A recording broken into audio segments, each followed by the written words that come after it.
Maswerteng tanghali po mga ka-STL. Narito na po ang resulta ng STL Pangasinan para sa araw na to, first draw November 13, 2024. Araw ng Miyerkules, naway ang mga natayaan nyo pong mga numero kanina ay manalo nawa ngayong tanghaling ito, 12 PM. Kaya kunin nyo na po ang mga tickets. Narito na po ang resulta.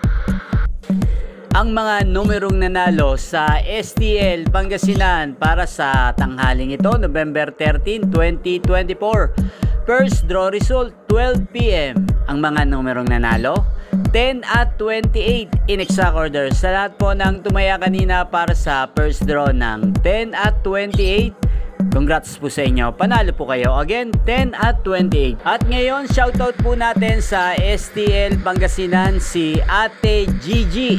Ate Gigi ng Pangasinan, shoutout po sa iyo at sa lahat po ng tagapanood natin sa Pangasinan Province. Shoutout po sa inyo. Naway, swertihin din po kayo ngayong araw to sa STL Pangasinan. Yan yung pong napanood ang resulta ng STL Pangasinan sa channel na to, Roderick Hernandez TV. Maraming salamat po sa patuloy nyo pong panonood sa aking channel. Huwag pong kalimutang mag-subscribe. Thank you for watching. At sa mga nais pong ma-shoutout ko po mamaya, comment lang po kayo. Ayan, muli mamaya magkita-kita pong muli tayo mamayang 5 PM sa channel na to, Roderick Hernandez TV.